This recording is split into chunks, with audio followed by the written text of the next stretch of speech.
Okay, என் பேர் வந்து CK Kumaravel. நான் வந்து போன வாரம் வரையும் மக்கள் நீதி மையத்தோட எக்ஸிகியூட்டிவ் கமிட்டி மெம்பராக இருந்தேன். நான் இப்போ வந்து நான் வந்து இன்னைக்கு காலையில் வந்து ரெசிக்னேஷன் கொடுத்துட்டு நான் வந்து உங்களை எல்லாம் சந்திக்க வந்திருக்கேன். என்னுடைய ஆக்டிவிட்டி பார்த்தீங்கன்னா, நான் வந்து ஒரு நேச்சுரல்ஸ்னு ஒரு பியூட்டி பார்லர் நானும் என் மனைவி ரன் பண்ணுறோம். அது ரன் பண்ணும்போது நாங்கள் 2000 ஆரம்பிக்கும் போது இந்த தொழில் வந்து ரொம்ப தீண்டத்தகாதவர்கள் தொழில் மாதிரியும், இது வந்து நார்மல் பீப்புளெலாம் வரமாட்டாங்க அப்படின்ற மாதிரி இருந்தது. இன்னைக்கு வந்து ஒரு 19 வருஷத்தில் அந்த தொழிலை வந்து ஒரு லைஃப் ஸ்டைல் தொழில் ஆகிட்டோம். எனக்கு வந்து அதே மாதிரி இன்னொரு தீண்டத்தராத ஒரு இடம் பார்த்தீங்கன்னா வந்து இந்த பாலிடிக்ஸ்.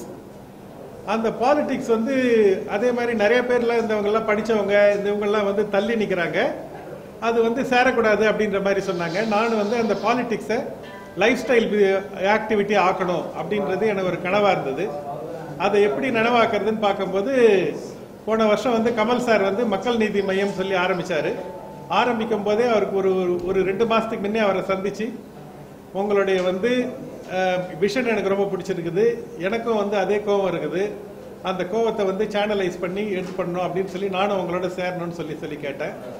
சவுத் ஆப்பிரிக்காவில் வந்து காந்தி வந்து இந்த ட்ரெயினில் போயிட்டு இருந்தாராம். ட்ரெயினில் போயிட்டு இருந்தபோது அவர் ட்ரெயின்லேருந்து அவரை கீழே தள்ளி விடுவாங்க.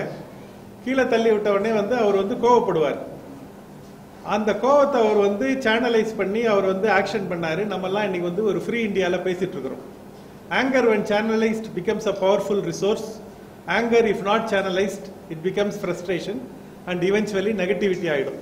நான் என்னுடைய கோவத்தை வந்து சேனலைஸ் பண்ணணும் அப்படின்னு சொல்லி நான் ஜாயின் பண்ணது மாற்று அரசியல், புதுமையான அரசியல், நல்லவர்களுக்கான அரசியல் அப்படின்னு சொல்லி கமல் சார் ப்ராமிஸ் பண்ணும்போது அந்த ப்ராமிஸ்லாம் வந்து நல்லா இருக்கும் அப்படின்னு சொல்லி அவரோட சேர்ந்து ஒரு வருஷமாக நான் ட்ராவல் பண்ணுறேன். கமல் சார்கிட்ட நான் நிறைய விஷயம் நான் கற்றுக்கினேன். நான் அதாவது அரசியலை தாண்டி நான் வந்து லைஃப்பை பற்றியும் ஹெல்த்தை பற்றியும் நிறைய விஷயம் அவர்கிட்ட கற்றுட்ருக்கிறேன். அவர் வந்து ஒரு ரொம்ப நல்ல மனிதர். உண்மையாலுமே வந்து தமிழ்நாட்டுக்கும் இந்தியாவுக்கும் ஒரு மாறுதல் கொண்டு வரணும்னு சொல்லி அவர் வந்து ஒரு முழு மூச்சோடு அவர் வந்து வேலை செய்கிறாரு. அதெல்லாம் வந்து எனக்கு அவர்கிட்ட ரொம்ப பிடிச்ச விஷயம். ஆனால் எங்கே எனக்கு பிரச்சனை வந்துச்சுன்னு சொன்னால், எனக்கு வந்து சாரோட திங்கிங் வந்து ஒரு மாதிரி இருக்குது, ஆக்சுவலாக வந்து ரியாலிட்டி கிரவுண்டில் வேற மாதிரி இருக்குது. இதுதான் வந்து பிரச்சனைக்கு முக்கியமான காரணம். அந்த பிரச்சனையை வந்து நான் வந்து கொஞ்ச நாள் வந்து இது புது கட்சி தானே, கொஞ்சம் எடுத்த உடனே வந்து எல்லாம் கரெக்டாக இருக்காது, கொஞ்ச நாளில் சரியாயிடும் அப்படின்னு சொல்லி நாங்கள் வந்து பார்த்துட்டே இருந்தோம். 6 மாதம் ஆனப்புறம் பார்த்தீங்கன்னா அந்த பிரச்சனை அதிகமாக தான் ஆச்சு, தவிர அது குறைய கிடையாது. இன்னும் கொஞ்சம் நாள் ஆகிட்டு புதுசாக ஒருத்தவர் வந்தார். புதுசாக வந்தவுடனே அவர் வந்து கோயம்புத்தூரில் ஒரு மீட்டிங் ஒன்று போட்டோம். ஒரு 30 நிமிஷத்துக்கு முன்னே அந்த மாவட்ட பொறுப்பாளர்கள் மீட்டிங்கு. அதுக்கு முன்னாடி தான் வந்து இவர் வராரு, இவர் தான் இன்னையிலேருந்து வந்து துணைத் தலைவராக வருவார் அப்படின்னு சொல்லி சொன்னாங்க. எங்களுக்கெல்லாம் ஒன்றுமே புரியல. நாங்கள்லாம் வந்து 10 மாதமாக நாங்கள் இங்கே வந்து கட்சி ஆரம்பத்துலேருந்து இருக்கிறோம். எங்களுக்கு ஒரு இன்ஃபர்மேஷன் கூட கிடையாது. அதாவது கடைசியாக போகிறதுக்கு முன்னே எங்களுக்கு வந்து ஒரு இன்ஃபர்மேஷன் மாதிரி கொடுத்துட்டு அனௌன்ஸ் பண்ணுறாங்க. இது வந்து கொஞ்ச நேரத்தில் வந்து மேனேஜ்மெண்ட் கமிட்டின்னு தனியாகவும் எக்ஸிக்யூட்டிவ் கமிட்டின்னு தனியாகவும், மேனேஜ்மெண்ட் கமிட்டி வந்து எல்லா டிசிஷனும் எடுக்கும், எக்ஸிகியூட்டிவ் கமிட்டிக்கு வந்து நிறைய விஷயம் வந்து பிரஸ் வழியாகவும் ஊடகம் வழியாகவும் வாட்ஸ்அப் வழியாகவும் தான் தெரியுன்ற மாதிரி ஒரு சூழ்நிலை உருவாச்சு. இந்த சூழ்நிலையை வந்து நம்ம மாற்றணும் அப்படின்னு சொல்லி நான் நிறைய உள்ளே இருக்கும்போதே, இல்லைங்க இதெல்லாம் கரெக்ட் பண்ணணும், நம்ம இந்த விஷயத்தெல்லாம் நம்ம மாற்றணும், இதெல்லாம் வந்து இன்னைக்கு எல்லாரும் வந்து நம்ம சேர்ந்து எடுத்துகிட்டு போகணும்னு சொல்லி நிறைய விஷயம் நிறைய டைமில் நான் சொன்னேன். நான் சொன்ன விஷயம் எதுவும் வந்து பெருசாக வந்து சாருக்கு போச்சா என்னான்னு கூட தெரியாது. அந்த மாதிரியான நிலைமையில வந்து போயிடுச்சு. இன்னொரு நீங்கள்லாம் சொன்னீங்கன்னா வந்து கேட்டிங்கன்னா அது வந்து நீங்கள்லாம் வந்து சிரிப்பீங்க. நான் 1 வருஷமாக வந்து சாரோட ட்ராவல் பண்ணுறேன். இப்போ வந்து இன்னும் கூட அவருடைய ஃபோன் நம்பர் என்னன்னு எனக்கு தெரியாது. அதாவது வந்து ஒரு அரண் போட்டுக்கினாங்க. அது அவருக்கு பிடிச்சவங்களுக்கு மட்டும்தான் அவருடைய கான்டாக்ட்ஸ் டைரக்ட் அப்ரோச் பண்ணலாம். மீதி எல்லாருக்கும் வந்து நாட் டைரக்ட் அப்ரோச். அதாவது மாமியார் உடைச்சா மண் குடம், மருமகள் உடைச்சா பெண் குடம், அந்த மாதிரியான விஷயத்தில் வந்து உங்களுக்கு வந்து போயிட்டு இருந்தது. இதெல்லாம் வந்து எனக்கு வந்து பார்த்து வந்து என்னப்பா இது மாற்று அரசியல் தானே வந்தோம், இங்கேயும் இதே தானே நடக்குது அப்படின்னு சொல்லி நான் வந்து சுற்றி கேட்டுட்டு இருந்தேன். அந்த இதுலேருந்து மாறணும் அப்படின்னு சொல்லி இப்போ இந்த சடனாக வந்து எலெக்ஷன் வந்துடுச்சு. எலெக்ஷன் வந்தபோது நான் கடலூர்லேருந்து வந்து யாருமே எக்ஸிக்யூட்டிவ் கமிட்டிலேருந்து யாரும் முதல்ல வரத்துக்கு தயாராக இல்லை. நான் தான் வந்து நம்ம வந்து எக்ஸிக்யூட்டிவ் கமிட்டி மெம்பர்னு சொல்கிறோம், நம்ம வந்து கழுத்தை வந்து கத்தியில வைக்கலன்னா யார் வருவாங்க அப்படின்னு சொல்லி நான் தான் வந்து நான் நிக்க தயார் அப்படின்னு சொல்லி சொன்னேன் நான். அதுக்கப்புறம் இன்னும் 2 பேர் வந்து ஜாயின் பண்ணாங்க. அதுக்கப்புறம் தான் வந்து மொமெண்டம் வந்தது. உங்களுக்கு ஏன் நான் வந்து இந்த இது ஜாயின் பண்ண உடனே அப்ப இவங்க இந்த மேனேஜ்மெண்ட் கமிட்டியில் இருக்கிறவர் என்ன சொன்னாரு, நீங்க போய் கடலூர்ல போய் உங்க வேலையை ஆரம்பிச்சிருங்க, நீங்க எதுவும் வெயிட் பண்ண வேண்டாம், நான் உங்களுக்கு எல்லா விதத்திலையும் சப்போர்ட் பண்றேன் அப்படின்னு சொன்னாரு. அவர் சொன்ன நம்பிக்கையில நான் வந்து போய் கடலூர்ல கிரவுண்ட் ஒர்க்கும் ஆரம்பிச்சிட்டேன். அதுக்கப்புறம் வந்து இங்கேயும் வந்து ஆரம்பிச்சேன். ஒரு என்னுடைய முகநூல் ஃபேஸ்புக்கில் ஒரு போஸ்ட் ஒன்று போட்டேன், இந்த மாதிரி வந்து நான் கடலூரில் வந்து நிற்க போகிறேன் நான், ப்ளஸ் எனக்கு வாலண்டியர்ஸ்லாம் வேணும் அப்படின்னு சொல்லி அது போட்டிருந்தேன் நான். அது வந்து தவறாக இருந்தது அப்படின்னு சொல்லி எனக்கு சுட்டி காட்டினாங்க. நான் சாரை வந்து நேராக பார்த்து சாட்டர்டே அன்னைக்கு நான் செஞ்சது வந்து தவறு, என்னை வந்து மன்னிச்சுக்கோங்க, எனக்கு வந்து இதில் வந்து நான் வந்து தெரிஞ்சு பண்ணல, உங்களோட அத்தாரிட்டியை வந்து கொஸ்டின் பண்ணணுமோ இல்லை ரூல்ஸை ஃபாலோ பண்ணணுமோ அப்படின்னு கிடையாது, இது வந்து நான் வந்து ஒரு ஆண்டர்பிரனராக வேலை செய்யணும் கிடுகிடுன்ற மாதிரி அப்படின்னு பண்ணேன் நான். ஒரு ஸ்டார்ட் அப் கம்பெனி இப்போ எப்படி இருக்குன்னா, உங்களுக்கு வந்து இப்போ எல்லா கம்பெனியும் வந்து இன்னைக்கு வந்து புதுசாக ஆரம்பிக்கிறவங்க தான் வேகமாக ஓடுவாங்க. இன்னைக்கு முயல் வந்து வேகமாக ஓடும், ஃபுல் எனர்ஜியில் ஓடுவாங்க, எந்தூசியாசமாக இருக்கும். பழையவங்கெல்லாம் சிஸ்டம் ப்ராசஸ் பொறுமையாக யானை மாதிரி நடப்பாங்க. ஆனால் இங்கே என்ன நடக்குது, எல்லா கட்சி பழைய கட்சிகள்லாம் கேண்டிடேட் அனௌன்ஸ் பண்ணிட்டாங்க, இன்னும் எங்கள் கட்சி தான் கேண்டிடேட்டே அனௌன்ஸ் பண்ணல. அந்த மாதிரி எந்த இடத்துல ஸ்லோ பண்ணணும், எந்த இடத்துல ஃபாஸ்ட்டாக போகணும், எப்படி நடக்கணும் அப்படின்ற விஷயம்லாம் வந்து சாருக்கு அட்வைஸ் கொடுக்குறவங்க வந்து சரி கிடையாது. சார் வந்து மற்றவங்க கொடுக்குற அவர் வந்து அவங்களோட இன்புட்டில் தான் அவர் வந்து ஆக்ஷன் பண்ணுறார். அவருக்கு கொடுக்க வேண்டிய இன்புட் எல்லாம் பார்த்தீங்கன்னா எது எது தவறாகவும் கிரவுண்ட் ரியாலிட்டியை அண்டர்ஸ்டாண்ட் பண்ணாமல் அவங்க வந்து அவங்களுக்கு பிடிச்சதே வந்து அவங்க வந்து சொல்லிட்டு இருக்கிறாங்க. அதை அவர் உள்வாங்கி டிசிஷன் எடுக்கும்போது நிறைய டிசிஷன் தப்பாகுது. அந்த டிசிஷன் தப்பாகும் போது அது கட்சிக்கு மட்டும் கிடையாது, நிறைய பேர் அதோட அசோசியேட் ஆயிருக்காங்க, எல்லாருக்கும் அதோடைய வீக்னஸ் வருது.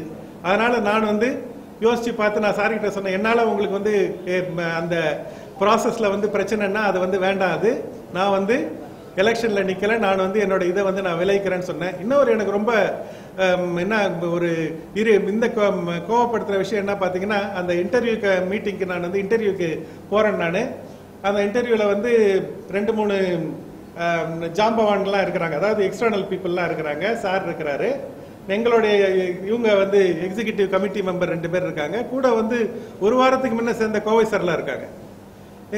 என் மனைவி கேட்டாங்க, கோவை சரலாவை இன்டர்வியூ பண்ணுறதுக்காப்பா நீ வந்து அரசியலில் போய் சேர்ந்த அப்படின்னு சொல்லி கேட்குறாங்க. எனக்கு அதுக்கு பதிலே இல்லை. அதாவது எந்தெந்த இடத்துல யார் அவருக்கு அந்த அட்வைஸ் வந்து அவங்கள அங்கே உட்கார வச்சாங்க, சாருக்கு அந்த அட்வைஸ் கொடுத்தாங்கன்னு தெரியல.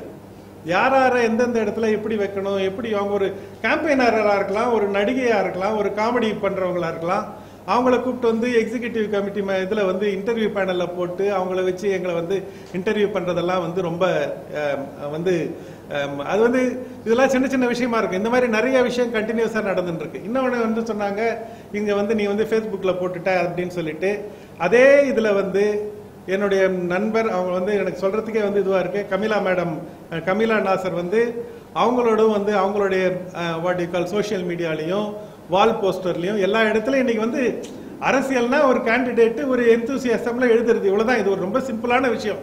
எதை வந்து ஊதணும், எதை வந்து வந்து விட்டு கொடுக்கணுன்றது தெரியாம அவங்க வந்து ப்ளோ பண்ணி அவங்க வந்து பண்ணாங்க. அதுவும் நான் அவங்களுக்கு கஷ்டம் கொடுக்கடான்னு சொல்லிட்டு நானே வந்து அந்த இதுல இருந்து விலகிட்டேன் நான். அதுக்கப்புறம் நான் எல்லாத்தையும் கனெக்ட் பண்ணி பார்த்தேன், இது என்னப்பா இங்க நடக்குது, ஒரு வருஷமா இருக்கிறோம் நம்ம இந்த பார்ட்டியில வந்து நமக்கு வந்து இன்னும் வந்து நம்ம வந்து வேலையை விட்டுட்டு நம்ம வந்து இங்க வந்து எல்லாம் பண்றோம். ஒன்று வந்து மேனேஜ்மெண்ட் வந்து அவங்க மேனேஜ்மெண்ட் கமிட்டி அவங்க வந்து அவங்க ஒன்று டிசைடு பண்ணி அவங்களுக்கு பிடிச்சதுன்னா அவங்க வந்து இதாகிடும். ஒருத்தர் வந்து பொருளாளராக போன வாரம் வரை இருந்தார், திடீர்னு ஒரு நாள் அந்த பொருளாளர் வந்து இவர் வந்து நீக்கப்பட்டார் அப்படின்னு சொல்லி ஒரு வாட்ஸ்அப் மெசேஜ் வருது. அப்படிதான் எங்களுக்கு தெரியணும். அதாவது ஒரு ஆளை உள்ள வராங்கன்னாலோ உள்ள வரத்துக்கும் வந்து எந்த இன்ஃபர்மேஷனும் கிடையாது, எந்த அதாவது டிஸ்கஷன் பாயிண்ட்லாம் கிடையாது, ஒரு ஆளை வெளியே அனுப்புறதுக்கும் எந்த டிஸ்கஷன் பாயிண்ட்டும் கிடையாது. இதுதான் வந்து ஜனநாயக அரசியலா, இதுதான் மாற்று அரசியலா? வெளியே மாற்று அரசியல் நம்ம பேசுறோம், முதல்ல அதை வீட்டில் பிராக்டிஸ் பண்றோமா? The law maker should not be law breaker. So உங்களுக்கு வந்து வெளியே வந்து நான் இதை சாதிக்க போறேன், அதை சாதிக்க போறேன், நான் ஜனநாயகம் பண்ண போறேன், அந்த மாதிரி ஜனநாயகத்தை மாற்ற போறேன்னு சொல்லிட்டு உள்ளே வந்து இருக்கிற ஆளுங்க எல்லாரும் வந்து ஒருத்தவங்க மூஞ்ச பார்த்துக்கிட்டு அவங்க வந்து ஒரு கார்டியலான இதுல அவங்க இல்லைன்னா அவங்கள வச்சு எப்படி வந்து அரசியல் பண்றது? இப்படின்ற மாதிரி நிறைய கொஸ்டின்ஸ். இதை நான் சொல்றதெல்லாம் வந்து என்ன சொல்றது சிம்டம்ஸ்.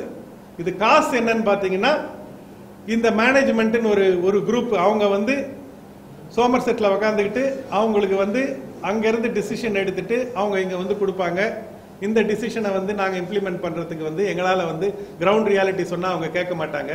இவங்கள வந்து நீங்க பெரிய ஆளா நாங்க பெரிய ஆளான்னு சொல்லி உள்ள அரசியல் தான் நடந்துட்டு இருக்கு. நான் வந்து அரசியல் பண்றதுக்காகவோ இல்லைன்னா வந்து எம்எல்ஏ ஆகிறதுக்கோ எம்பி ஆகிறதுக்கோ நான் வந்து அரசியலுக்கு வரல. என்னால உண்மையாலுமே ஏதாவது தமிழ்நாட்டுக்கு நல்லது செய்ய முடியுமா, இந்தியாவுக்கு நல்லது செய்ய முடியுமா அப்படின்னு நினைச்சுதான் நான் வந்து இந்த அரசியலுக்கு வந்தேன். நான் இங்க வந்து பார்த்தா புது மாற்று அரசியல் புது அரசியல் வந்தனால தான் எனக்கு எல்லா கட்சியிலேருந்து எனக்கு இன்விடேஷன் இருந்தது. ஆனாலும் மற்ற கட்சிகளை இன்விடேஷன் எடுக்காம நான் வந்து கமல் சார் கிட்ட சேர்ந்தேன்னா உண்மையாலுமே அவர் வழியா தமிழ்நாட்டுக்கு நல்லது நடக்கும்னு சொல்லி நம்பினேன். இன்னைக்கும் நம்புறேன். ஆனா அது நடக்கணும்னா அது கமல் சாரால மட்டும் முடியாது. அவரோட இருக்க டீம் கனெக்டடாகவும் கிரவுண்ட் லெவல்ல என்ன நடக்குதுன்றது தெரிஞ்சும் அவருக்கு கரெக்டா ஃபீட்பேக் கொடுத்து அந்த ரெண்டு கையும் சேரும் போதுதான் இந்த மாறுதல் உருவாகும். அந்த மாறுதல் உருவாத வரைக்கும் என் கண்ணுக்கு முன்னாடியே வந்து என்ன வேணா நடக்கும் நான் பார்த்துட்டு இருக்கிறதுக்கு நான் வந்து தயாரா இல்லை. If injustice is happening to your neighbour, if you are வாட்சிங், wait, it will be your turn next அப்படின்னு சொல்லுவாங்க. என்னுடைய டர்ன் நெக்ஸ்ட் அவங்க இழுத்து விடுறதுக்கு பதில் நானே வந்து போதும், எனக்கு இந்த அரசியல் இப்போதைக்கு இந்த மாதிரி அரசியல் தேவையில்லை அப்படின்னு சொல்லி நான் வந்து இப்போ ஒரு கமா போட்டிருக்கிறேன். இந்த கமா தான், இது வந்து ஃபுல் ஸ்டாப் கிடையாது. ஏன்னா என்னால் அரசியலால தான் பெரிய மாறுதல் வந்து இந்த சமுதாயத்தில்